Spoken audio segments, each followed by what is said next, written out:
Why do males have nipples? Is it a sign of spiritual equality? Let's examine this critically, using what I previously described as laptop theory. In this theory, the computer represents the body, the data is installed knowledge, and we, as human individuals, use that body and data to live.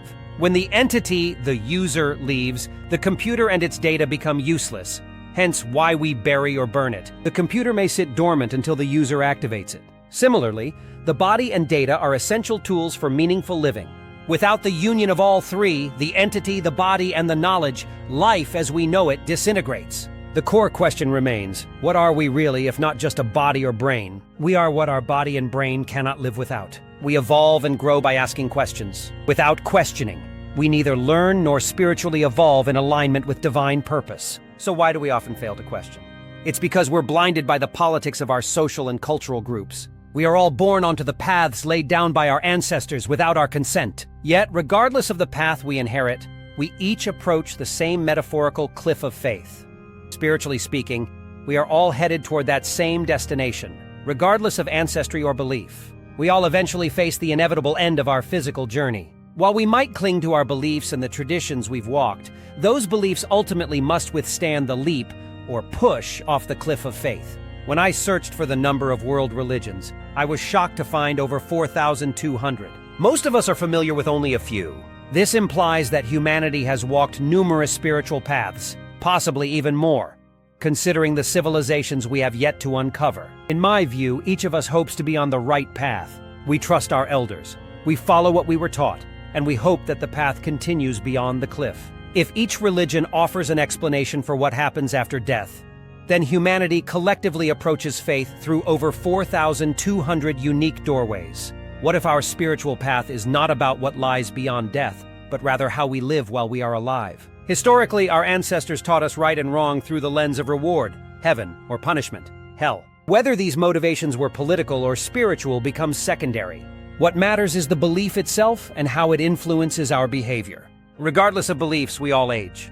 We all face death. Whether we jump, are pushed, or arrive peacefully, we each stand at the same edge. That makes us suspended between the metaphorical and the physical worlds. If we must die to learn the truth of the metaphysical, then that truth remains in the realm of assumption. Killing someone over those assumptions is not spiritual loyalty, it is political absurdity.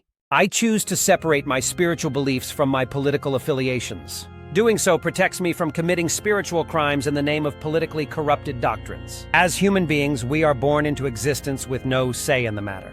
We depend on oxygen, a physical body, and favorable conditions just to function. At no point do we have complete control over our lives. So ask yourself, are you a political puppet or the CEO of your free will?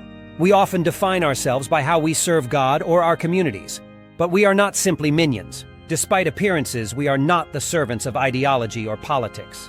We are born with free will and a personal sense of justice, unquestionable and innate. Yet the politics of belonging can be so powerful that they strip us of our humanity. While education is vital, some aspects of being human cannot be taught. Alpha traits, spiritual awareness, and the use of free will are intrinsic. Free will stems from what I call our atom of autonomy, the core of personal sovereignty. Through this, we make choices and live with their consequences. We are all mortal and aware of our vulnerabilities.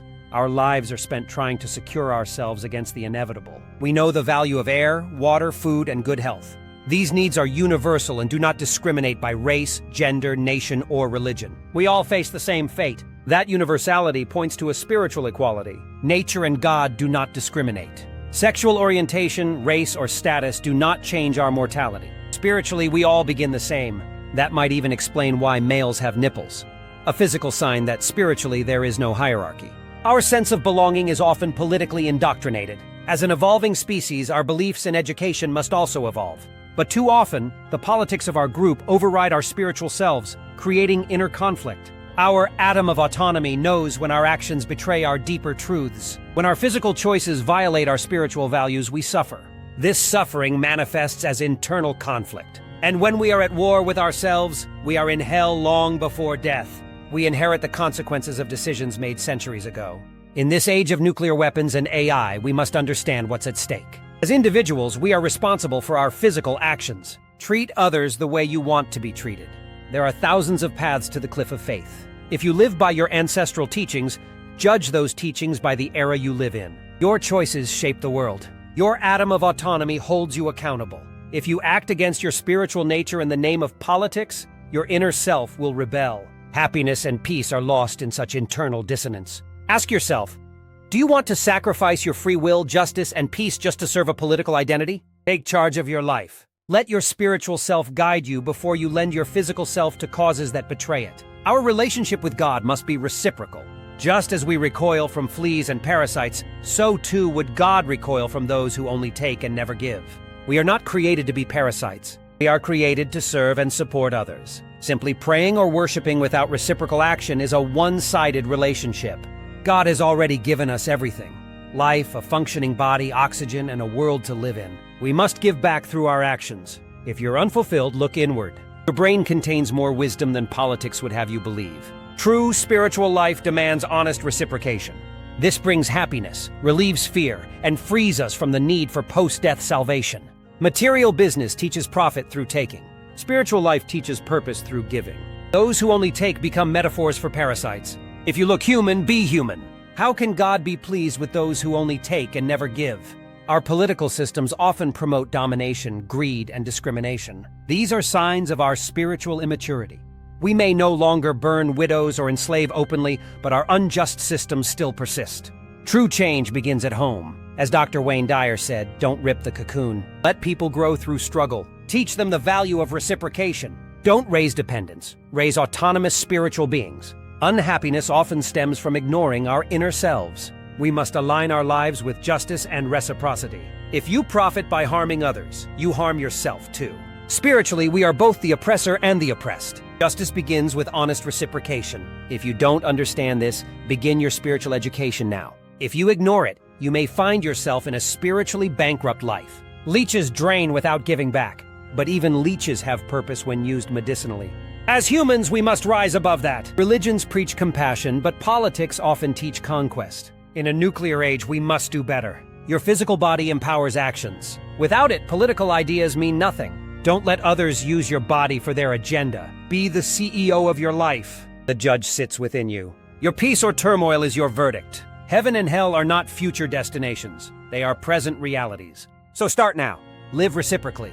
Serve others. Lead with justice. Choose your actions with wisdom. Because this life is real, and it's the only one we know for sure we have.